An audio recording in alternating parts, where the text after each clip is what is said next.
সাধারণ একজন ব্যাংক কর্মচারী, যার নুন আনতে পান্তা ফুরায়, ধারের টাকা পরিশোধ করতে পারে না বলে মুখ লুকিয়ে রাখতে হয় সবসময়।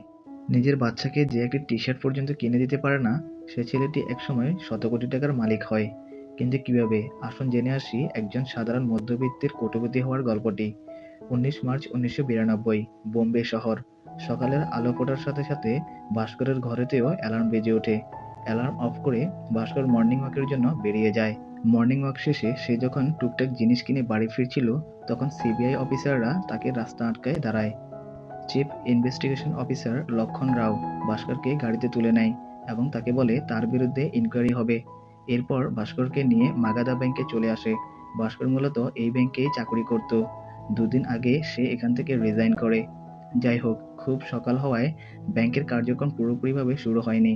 ভাস্কর লক্ষণ রাওকে জিজ্ঞেস করে, আমার অপরাধ কি? লক্ষণ রাও ভাস্করকে বলে, তোমার বিরুদ্ধে অনেক অভিযোগ, ব্যাংকের ফান্ড মিসইউজ করা, সিকিউরিটিজ এবং ব্যাংকের রিসিট ফ্রড করা। ভাস্কর অফিসারের কথায় কোনো উত্তর দেয় না।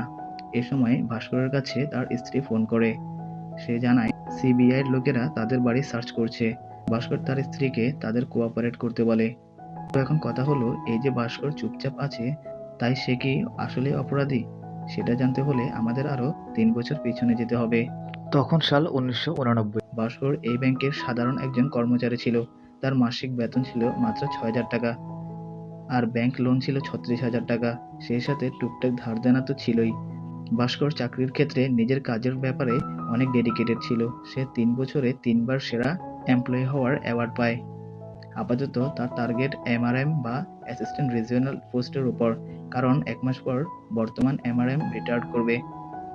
ভাস্করের ধারণা ওনার রিটায়ারমেন্টের পরে ওনার সেই পদটা পাবে। ভাস্কর আরেকটা জিনিসের উপর খুব ইন্টারেস্টেড, সেটা হলো মারুতি ৮০০ মডেলের একটি গাড়ি। গাড়িটা ব্যাংকের সম্পত্তি। গাড়িটি যার ছিল সে ব্যাংকের লোন পরিশোধ করতে পারে না, তাই ব্যাংক গাড়িটা সিজ করে এখানে ফেলে রেখেছে। ভাস্কর রোজ গাড়িটা দেখে আর ভাবে এই গাড়িটা যদি সে কিনতে পারতো, কিন্তু তার আগে তো তার নিজের নামে নেওয়া লোন পরিশোধ করতে হবে, তা না হলে এরকম স্বপ্ন দেখা বৃথা। বেতনের টাকায় ভাস্কর কুলাতে পারতো না, তাই সে একটা সাইড ইনকামের ব্যবস্থা করে। ব্যাংকে আসা কাস্টমারদের সে ফর্ম পূরণ করে দেয়, আর এভাবেই এক্সট্রা কিছু টাকা ইনকাম হতো। তো কাজ শেষ করে বাড়ি ফেরার সময় কলোনির ভেতর দিয়ে যাওয়ার সময় অনেক মানুষ তার দিকে বিরক্তির দৃষ্টিতে তাকাতো, কারণ তারা সবাই ভাস্করের কাছে টাকা পায়। ভাস্কর অবশ্য তাদের আজ দেব কাল দেব বলে দাবিয়ে রাখতো। এতগুলো চোখ ফাঁকি দিয়ে অবশেষে বাড়িতে আসলো। ভাস্করের বাড়িতে আছে তার বাবা প্রহ্লাদ কুমার। তিনি একসময় চার্টার্ড অ্যাকাউন্ট্যান্ট ছিলেন। রিটায়ারমেন্টের পরে বন্ধুর সাথে ব্যবসা শুরু করেন, কিন্তু ওনার বন্ধু ধোঁকা দিয়ে সব টাকা মেরে দেয়। সেই থেকে তিনি আর কারোর সাথে ঠিকমতো কথা বলেন না। ভাস্করের মা ছোটবেলাতেই মারা যায়। এক ভাই আছে যে ইঞ্জিনিয়ারিং পড়ছে, এক বোন ডিগ্রি কলেজে পড়ছে। এছাড়া ভাস্করের স্ত্রী এবং এক ছেলে রয়েছে। এই হলো ভাস্করের ফ্যামিলি। এদের নিয়ে তার কোনো রকমে কষ্টমষ্ট করে দিন কাটছে। যাই হোক, আজ রাতে ভাস্করের শালার ছেলের জন্মদিন, তো এই জন্য তারা সেখানে যাওয়ার জন্য রেডি হচ্ছে। ভাস্করের স্ত্রী সুমতি বলে তাদের কোনো একটা গিফট নিয়ে যাওয়া উচিত, কিন্তু ভাস্করের কাছে গিফট কেনার মতো কোনো টাকা ছিল না। আবার আত্মীয়র বাড়ির অনুষ্ঠানে খালি হাতেও যেতে পারবে না, তাই তারা বাধ্য হয়ে ছেলে কার্তিকের প্রিয় খেলনাটা গিফট হিসেবে নিয়ে যায়। ভাস্কর গরিব ছিল বলে শ্বশুরবাড়িতেও সে কোনো সম্মান পেত না। কেউ তার সাথে ভালো ব্যবহারও করতো না, কেমন যেন এড়িয়ে চলতো সবাই। সুমতির মা চায় সে যেন ভাস্করকে ছেড়ে দিক, তিনি সুমতির আবার বিয়ে দিবেন। মায়ের মুখে এসব কথা শুনে সুমতি অনেক আপসেট হয়ে পড়ে। এরপরে সে আরেকটা আপসেট হওয়ার মতো ঘটনা লক্ষ্য করে। জন্মদিনের কেক কাটার পরে সুমতির ভাবি বাচ্চাদের কেক দিচ্ছিল, সেখানে কার্তিকও ছিল। সে কার্তিককে ছোট একটা পিস দেয়। কার্তিক একটা বড় পিস চাইলে সে বলে তুমি এতটুকুই ডিজার্ভ করো। আড়াল থেকে এটা দেখে সুমতি খুব রেগে যায়। সে তখন কার্তিক ও ভাস্করকে নিয়ে বের হয়ে যায়। এরপর তারা একটা ক্যাফেতে আসে। কার্তিকের খিদে পেয়েছিল, তাই ভাস্কর তার জন্য বার্গার আনতে যায়, কিন্তু তার কাছে ৩টা বার্গার কেনার মতো টাকা ছিল না। সে দোকানদারকে বলে ২টা বার্গার দিতে। দোকানদার ভাস্করের পরিস্থিতি বুঝতে পেরে ২টো বার্গারের টাকা নিয়ে ৩টা বার্গার দেয়। খাবার পেয়ে কার্তিক খুব খুশি হলেও সুমতির অনেক আপসেট হয়েছিল। এরকম অভাব দুর্দশা অপমান সে আর নিতে পারছিল না। ভাস্কর ভরসা দেয় একদিন সব ঠিক হয়ে যাবে। এবারের মতো কোনো রকম সে সুমতিকে শান্ত করে নেয়। পরদিন অফিসে যাওয়ার পরে ভাস্করের কাছে অ্যান্টনি নামে একজন লোক লোন নিতে আসে। এই লোকটা গতকালও লোনের জন্য এসেছিল, কিন্তু লোকটার কাছে বন্ধক রাখার মতো কিছুই ছিল না, তাই ভাস্কর তাকে ফেরত পাঠিয়ে দিয়েছিল। তবুও লোকটা তার পিছু ছাড়ছিল না। ভাস্কর তার বন্ধু ও অফিসের পিয়ন সাম্বাকে বলে এই লোকটাকে হ্যান্ডেল করতে। সাম্বা উল্টো ভাস্করকে বলে সে যেন অ্যান্টনিকে হেল্প করে। অ্যান্টনির ইলেকট্রনিক পার্টসের বিজনেস আছে। সে মালয়েশিয়া থেকে 3 স্টার টিভি এনেছিল। এগুলোর দাম 2.5 লক্ষ টাকা। তার যে জাহাজে টিভিগুলো আসার কথা সেই জাহাজের ক্যাপ্টেন অ্যান্টনির বন্ধু। তার সাথে অ্যান্টনির ডিল হয়েছিল সে অ্যাডভান্স 50,000 টাকা দেবে আর মাল ডেলিভারি হওয়ার পরে বাকি 2 লক্ষ টাকা পরিশোধ করবে। কিন্তু তার বন্ধু এখন বেঁকে বসেছে।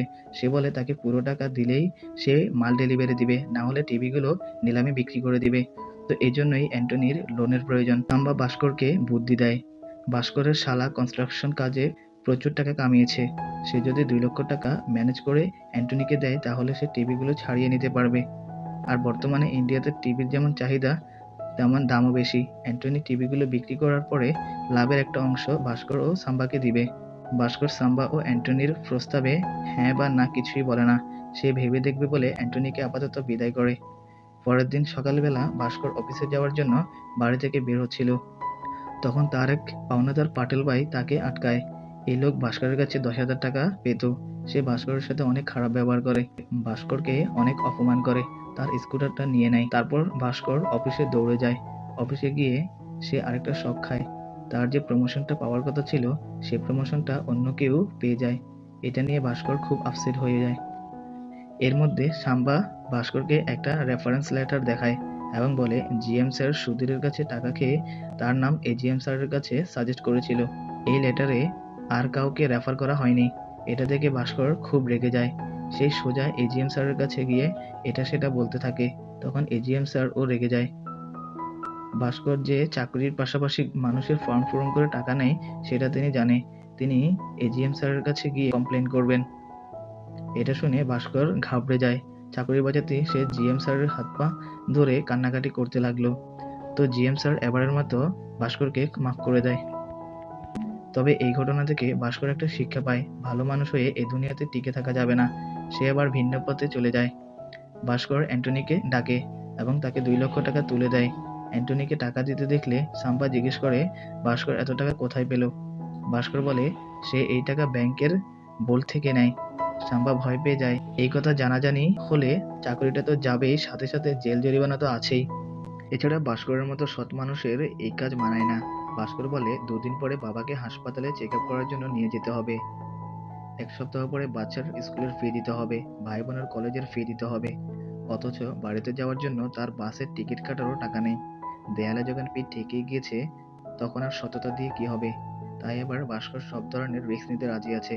অ্যান্টনিকে টাকা দিয়ে ভাস্কর বলে তার টিভিগুলো বিক্রি করে যা লাভ হবে তার 20% শেয়ার তাকে ও সাম্বাকে দিতে হবে।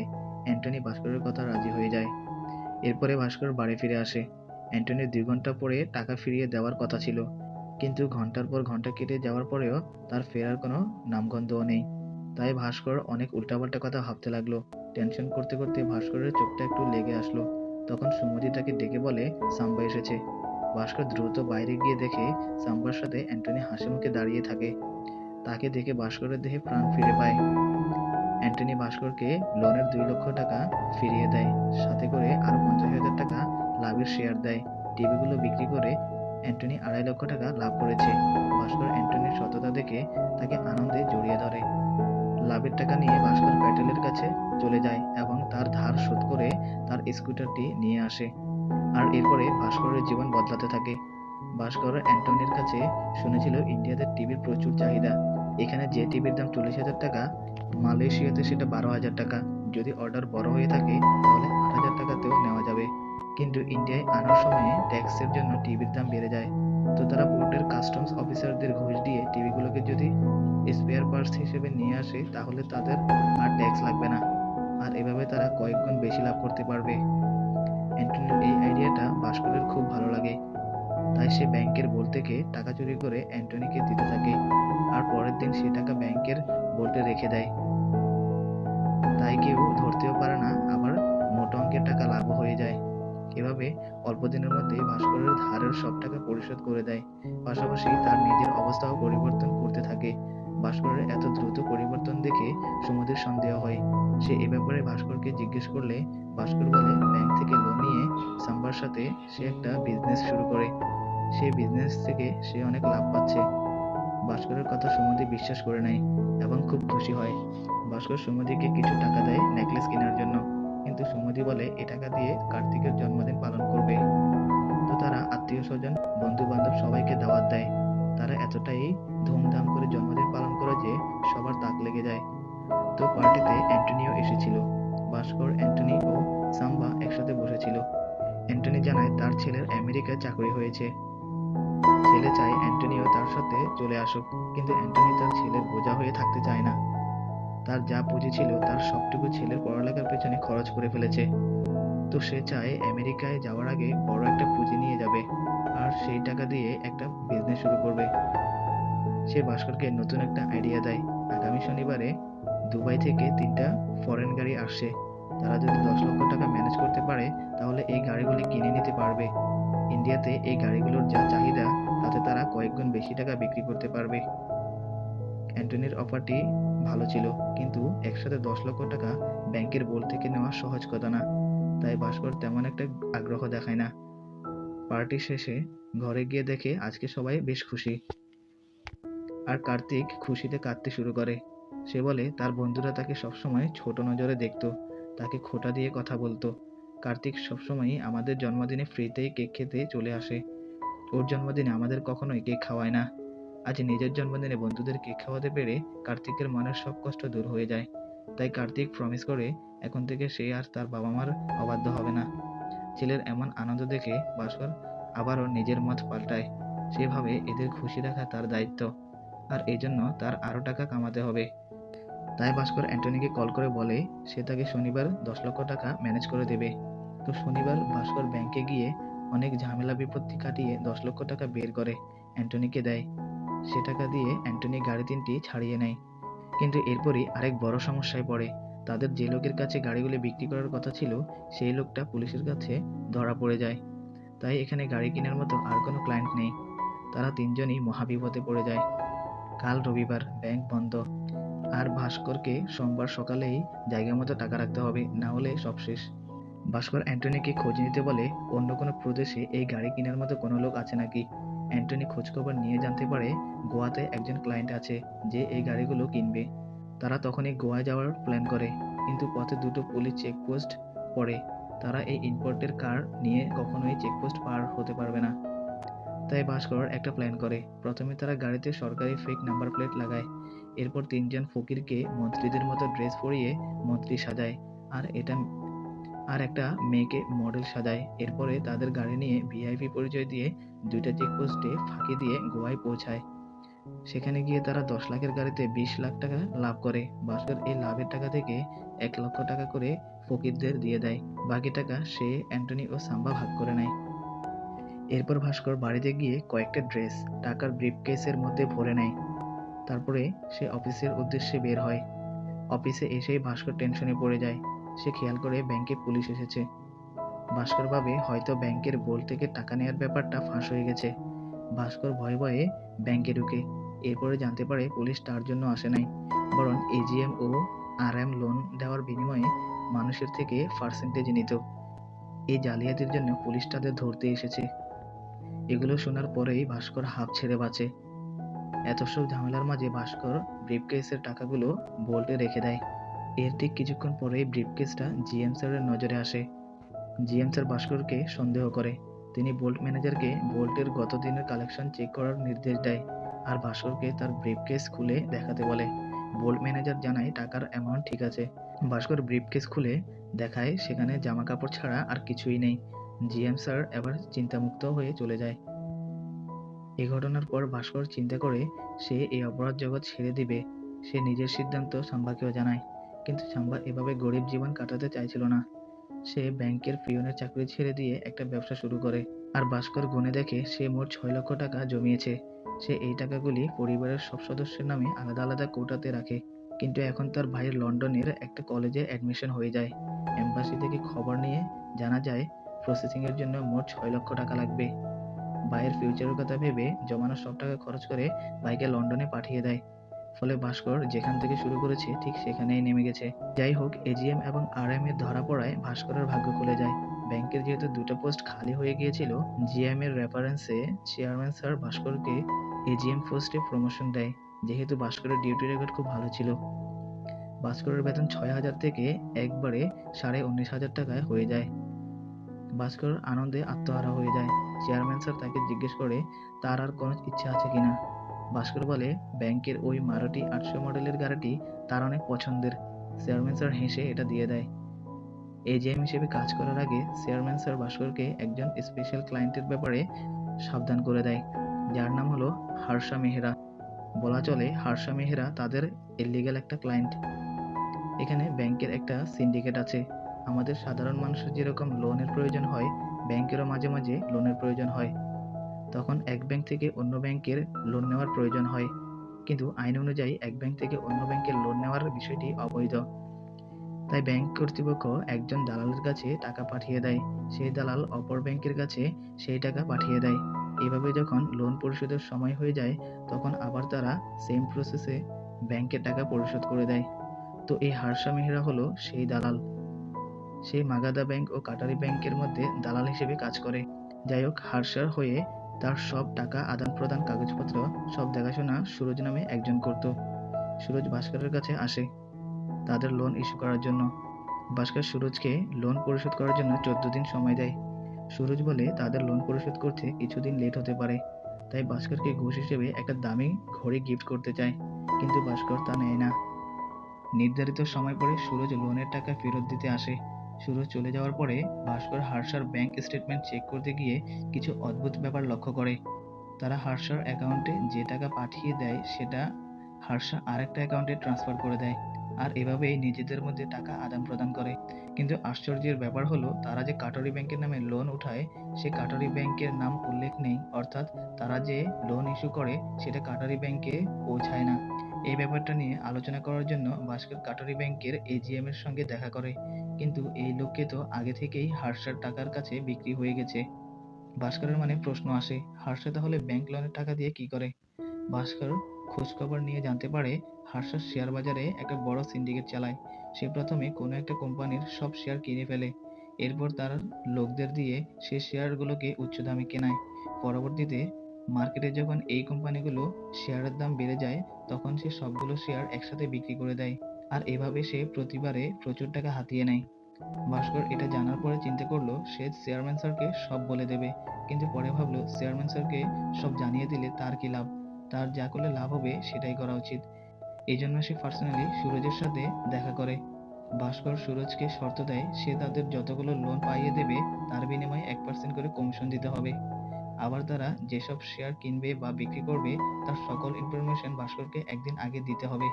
সুরজ ভাস্করের সব শর্ত মেনে নেয়। এরপর থেকে ভাস্করের ভাগ্য আবার খুলে যায়। তার কাছে বান্ডিল বান্ডিল টাকা আসতে থাকে। সে এক চান্সে সুরজের কাছ থেকে কমিশনের 25 লক্ষ টাকা পেয়ে যায়। কিন্তু এতগুলো টাকা সাধারণ ব্যাংকারের কাছে থাকলে যে কেউই সন্দেহ করবে। তাই এই কালো টাকা সাদা করার জন্য আনোয়ার নামে একজনের সাথে দেখা করে। আনোয়ার টাকাগুলোকে লটারি টিকিটের পেছনে ইনভেস্ট করতে বলে। তারা একটা লটারি কোম্পানির কাছে যায়, 25 লক্ষ টাকা ও 3% কমিশন তাদের দিয়ে দেয়।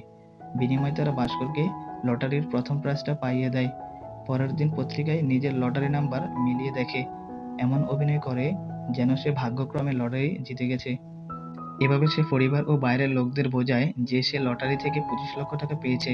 এখান থেকে কমিশন, ভ্যাট এগুলো বাদ দিয়ে ভাস্কর 17 লক্ষ টাকা পেয়ে যায়। এরপরে সে একটা ট্রেডিং অ্যাকাউন্ট খুলে এই টাকাটা সে শেয়ার মার্কেটে লাগিয়ে দেয়।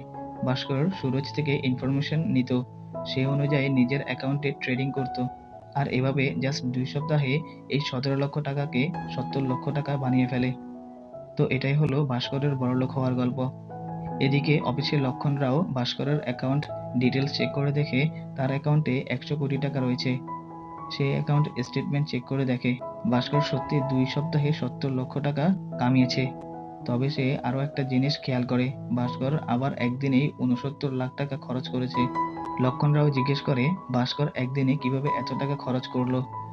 ভাস্কর জানায় এই টাকা ব্যাংকে রাখার কয়েকদিন পরেই তার বোনের বিয়ে ঠিক হয়ে যায়। তো সে বিয়ের শপিং করতে তারা একটা দোকানে ঢুকে। ভাস্কর ও তার পরিবারকে দেখে মধ্যবিত্ত মনে হয়, তাই দোকানের মালিক ও কর্মচারী কেউ তেমন পাত্তা দিচ্ছিল না তাদেরকে। ভাস্করের এই ব্যাপারটা অনেক খারাপ লাগে। সে তখনই দোকান থেকে বেরিয়ে যায় এবং সব টাকা ব্যাংক থেকে তুলে আনে। এ টাকা দিয়ে সে একটা দামি গাড়ি কিনে, দামি জামা কাপড়, জুতো এগুলো কিনে সে আবার ওই দোকানে যায়, ভিআইপি গেটআপে গাড়ি থেকে নামে, তারপর দোকানে গিয়ে সমস্ত দামি গহনা কিনে নেয়। আর মূলত এভাবেই ভাস্কর তার টাকাগুলো খরচ করে ফেলে। যাই হোক, বোনের বিয়ে দিতে গিয়ে ভাস্করের যত লিগ্যাল টাকা ছিল সব শেষ হয়ে যায়। তো এর পরের বার সুরজের কাছ থেকে পাওয়া কমিশনের কালো টাকা নিয়ে ভাস্কর আবারও আনোয়ারের কাছে যায়। আনোয়ার বলে 3 মাসে পরপর 2বার লটারি জিতলে ইনকাম ট্যাক্স সমস্যা করতে পারে, তাই সে ভাস্করকে বুদ্ধি দেয় তারা এই টাকাগুলো নিজেদের লোক দিয়ে বাইরে হুন্ডি করে পাঠিয়ে দেবে। এরপর বাইরের দেশ থেকে বিভিন্ন অর্ডার পার্সেজের মাধ্যমে তারা টাকাগুলো আবারও পাঠিয়ে দেবে। কিন্তু এর জন্য একটা প্রাইভেট লিমিটেড কোম্পানির প্রয়োজন। সুমতির অনেক দিন ধরেই একটা খাবারের রেস্তোরাঁ দেওয়ার ইচ্ছা ছিল। ভাস্কর এবার এই সুযোগটা কাজে লাগায়। সে সুমতিকে একটা খাবারের রেস্তোরাঁ বানিয়ে দেয়। আর সে শপের নামে ভাস্কর ফেক বিল বানিয়ে কালো টাকা সাদা করতে থাকে। এভাবে সে প্রচুর টাকা কামাতে থাকে আর সে বড়লোক থেকে বড়লোক হতে থাকে। ফলে তার আচরণেও ব্যাপক পরিবর্তন আসতে থাকে। সব জায়গায় টাকার গরম দেখাতে থাকে, প্রচুর পরিমাণে ড্রিঙ্কস করতে থাকে। এ নিয়ে সুমতির সাথেও কথা কাটাকাটি শুরু হয়। এরই মধ্যে আবার আরেকটা ঘটনা ঘটে যায়। কাটুরি ব্যাংকের এজিএম হরিহর ভাস্করের সাথে দেখা করতে আসে। ভাস্কর হরিহরকে জানায় তার ব্যাংকের নামে এখন পর্যন্ত 90 কোটি টাকা লোন ইস্যু হয়েছে। এটা শুনে হরিহরের অবস্থা খারাপ হয়ে যায়। সে ভাস্করের কাছ থেকে লোনের বিয়ার্ড স্টেটমেন্ট চেক করে বলে এগুলোতে সে সই করে নাই, তার সই নকল করে কাটুরি ব্যাংকের নামে লোন উঠানো হয়েছে। হরিহর একদম হতাশ হয়ে পড়ে। এত বড় অ্যামাউন্ট, এই কথা যদি বাইরে বের হয়ে যায় তাহলে শেয়ার মার্কেট কলাপস হয়ে যাবে, ইন্ডিয়ার পুরো ইকোনমি একদম ভেঙে পড়বে। আতঙ্কে তখনই হরিহর হার্ট অ্যাটাক করে। ভাস্কর সাথে সাথে তাকে হাসপাতালে নিয়ে যায়, কিন্তু তাকে আর বাঁচানো যায় না। হরিহরের মৃত্যু ভাস্করের মনে ব্যাপক প্রভাব ফেলে। সেভাবে একদিন তো তারও এরকম পরিণতি হতে পারে। এরই মাঝে ভাস্কর আরেকটা সমস্যার সম্মুখীন হয়। ভাস্কর তার শ্বশুর বাড়িতে বেড়াতে যায়। তার শালা ব্যবসা লস খেয়ে ভীষণ নাজেহাল অবস্থা। তার 50 লক্ষ টাকার প্রয়োজন। সুমতির মা আর তার ভাবি রিকোয়েস্ট করছিল সে যেন ভাস্করকে বুঝিয়ে তার ভাইয়ের জন্য 50 লক্ষ টাকা ব্যবস্থা করে দেয়। সুমতি বলে এটা ভাস্করের টাকা, ভাস্কর টাকা দিবে কি দিবে না সেটা একান্তই তার ব্যক্তিগত ব্যাপার। এই ব্যাপারটা নিয়ে সুমতির মায়ের সাথে তার একটু তর্কাতর্কি হয়ে যায়। সুমতির মা বলে আমি তোকে হোমমেড ফুড বিজনেসের প্ল্যান দিয়েছিলাম বলেই তোরা ইনকাম করে খেতে পারছিস। এই কথাটা সুমতির খুব খারাপ লাগে আর তারা সেখান থেকে চলে আসে। সুমতির দোকানটা ভেঙে ফেলে এবং ব্যবসা বন্ধ করে দেয়। বাড়ি ফিরেও ভাস্করের সাথে সুমতির অনেক ঝগড়া হয়। সুমতির এই নতুন ভাস্করকে একদমই মেনে নিতে পারছে না।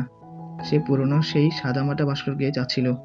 তাদের এইসব ঝামেলা দেখে ভাস্করের বাবা বেরিয়ে আসে এবং ভাস্করকে তার বাবার রুমে ডাকে। ভাস্করের বাবা অনেকগুলো পে বিলের রিসিট বের করে দেখায়, যেগুলো সুমতির দোকানের পে বিলের ডকুমেন্টস। ভাস্কর তার বাবাকে এটা সেটা বোঝানোর চেষ্টা করলো। তিনি বলেন আমি একসময় চার্টার্ড অ্যাকাউন্টেন্ট ছিলাম, আমাকে বোকা বানানোর চেষ্টা করিস না। আমি জানি এগুলো কিসের টাকা, এসব মানি লন্ডারিং এর টাকা। তুই যে খেলায় মেতেছিস এটা খুব ডেঞ্জারাস একটা গেম। একসময় টাকা কামানো চাহিদার জন্য ছিল, কিন্তু এখন সেটা তোর নেশায় পরিণত হয়েছে। দ্রুত টাকা কামানো এবং দ্রুত গাড়ি চালানো দুটোই সাংঘাতিক ক্ষতি বয়ে আনতে পারে, তাই এই পথ থেকে বেরিয়ে যা। বাবার কথা আমলে নিয়ে ভাস্কর বেরিয়ে আসে এবং দেখে সুমতি তাদের সব কথা শুনে নিয়েছে। এতে তাদের মধ্যে সমস্যা আরো বেড়ে যায়। এই জন্য ভাস্কর সিদ্ধান্ত নেয় সে এসব অন্যায় কাজ ছেড়ে দেবে। সে প্রথমেই তার ট্রেডিং অ্যাকাউন্ট বন্ধ করে দেয়। পরের বার যখন সুরজ হার্ষার লোনের পেপারস নিয়ে আসে, ভাস্কর সে পেপার ছিঁড়ে ফেলে এবং সে সুরজকে বের করে দেয় এবং কি জিএম এবং চেয়ারম্যান স্যারের সিদ্ধান্ত অমান্য করে নিজের সিদ্ধান্তে অটল থাকে। ভাস্কর যত মানুষের সাথে খারাপ ব্যবহার করেছিল সবাইকে সে সরি বলে। ভাইকে লন্ডনে বাড়ি কেনার জন্য টাকা পাঠায়, বোনের নামে 2টো বাড়ি লিখে দেয়, শালাকেও 50 লক্ষ টাকা দেয়। আবার এটাও বলে যে তার আর তাকে টাকাটা ফেরত দিতে হবে না, বিনিময়ে তার লাভের 10% শেয়ার যেন সাম্বাকে দেয়। সমুদ্রের সাথেও তার সম্পর্ক আবার আগের মতো ঠিক হয়ে যায়। কিন্তু এই ভালো হয়ে যাওয়া সবাই মেনে নিতে পারেনি। হার্ষার লোন অ্যাপ্রুভ না হওয়ায় জিএম স্যার ভাস্করকে ডেকে পাঠায় এবং লোন অ্যাপ্রুভ করতে ফোর্স করে। তাই ভাস্কর রাগ করে চাকরি থেকে রিজাইন দিয়ে চলে আসে। ভাস্করের এরকম সিদ্ধান্তে অফিসের সবাই অবাক হয়ে যায়। তাছাড়া অফিসের সবাই ভাস্করকে খুব পছন্দ করত। আর চাকরি ছাড়ার দুদিন পরেই মানে আজকে সকালে সিবিআই অফিসাররা ভাস্করকে তুলে নিয়ে আসে। সিবিআই অফিসার লক্ষণ রাও ভাস্করকে বলে ভাস্কর টেকনিক্যালি তার কালো টাকা সাদা করেছে, তাই তারা ভাস্করের উপর মানি লন্ডারিং এর অভিযোগ আনতে পারবে না। তবে ইনকোয়ারি করার জন্য তারা ভাস্কর আর সুমতির ব্যাংকের transaction statement ID R E D ডিপার্টমেন্টে পাঠিয়ে দেয়। তাদের অ্যাকাউন্ট ফ্রিজ করে রাখতে পারবে। এখন অ্যাকাউন্ট আনফ্রিজ করতে ভাস্করের এই অফিস ওই অফিস যেতে যেতে সারা জীবন কেটে যাবে। তাই লক্ষণরাও ভাস্করকে অফার করে যে সে যদি বাঁচতে চায় সে যেন গ্রো হাই কোম্পানির নামে 100 কোটি টাকার চেক বানায় আর সে টাকা হর্ষর অ্যাকাউন্টে পাঠিয়ে দেয়, আর সে টাকা আবার এই ব্যাংকে ট্রান্সফার করে দেবে। এতে ভাস্কর বেঁচে যাবে, আবার ব্যাংকের টাকা ব্যাংকেই রয়ে যাবে। লক্ষণ রাওয়ের কথা শুনে এবার ভাস্কর বুঝতে পারে এই লোকটিও পুরো স্কিমের সাথে জড়িত। ভাস্কর কোনো সিদ্ধান্ত নেওয়ার আগেই অফিসের জিএম এবং চেয়ারম্যান চলে আসে, আর তারা ভাস্করকে দিয়ে জোর করে চেকে সাইন করিয়ে নেয়। ভাস্কর চেকে সাইন করে দিয়ে হাসতে হাসতে বেরিয়ে যায়। ওরা ভেবেছিল ভাস্করের গল্পটা হয়তো এখানেই শেষ, কিন্তু আসল ধামাকা হয় যখন তারা চেকটা ট্রানজ্যাকশন করতে যায়। তারা জানতে পারে ভাস্করের অ্যাকাউন্টে যত টাকা ছিল আরও 10 দিন আগে সব টাকা উঠিয়ে নেয়, সেই সাথে অ্যাকাউন্টটাও ডিঅ্যাক্টিভেট করে দেয়। এটা শুনে সবার মাথায় হাত। তারা ভাবতে থাকে এই ভাস্কর এখন কোথায়। ভাস্কর অবশ্য ততক্ষণে প্লেনে বসে আছে, কিছুক্ষণের মধ্যেই আমেরিকাতে ল্যান্ড করবে। আসলে ভাস্কর আগে থেকেই জানতো তার সাথে খারাপ কিছু হতে যাচ্ছে। সে কয়েক সপ্তাহ আগেই তার বাবার সাথে সব কথা শেয়ার করে। ভাস্করের বাবা তাকে দেশ ছেড়ে দেওয়ার সাজেশন করে। তো ভাস্কর একজন দালালের সাথে কথা বলে। সে দালাল বলে 1 কোটি টাকা দিলেই আমেরিকার কন্ডিশনাল গ্রিন কার্ড পাওয়া যাবে, আর 5 বছর পরে সিটিজেনশিপ তো আছেই। ভাস্কর আমেরিকা যাওয়ার প্রস্তুতি নিতে থাকে। এছাড়া আমেরিকা তো অ্যান্টনিও ছিল, ভাস্কর তার কাছেও হেল্প নেয়। তার মাধ্যমে ভাস্কর সেখানে একটি হোটেল কিনে নেয়। বাকি ছোটখাটো কাজগুলোর জন্য সে তার বাবার বিভিন্ন পরিচিত লোকদের থেকে হেল্প নেয়।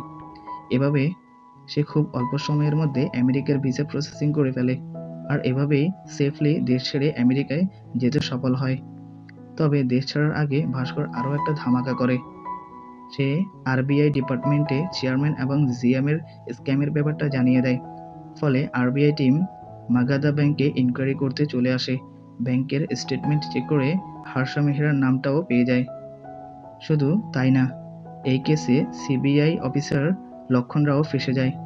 এদের সবার 12টা বাজে দিয়ে ভাস্কর আমেরিকায় পুরোদমে হোটেল ব্যবসা চালাতে থাকে। আর এই হলো লাকি ভাস্কর মুভির এক্সপ্লেনেশন ভিডিও।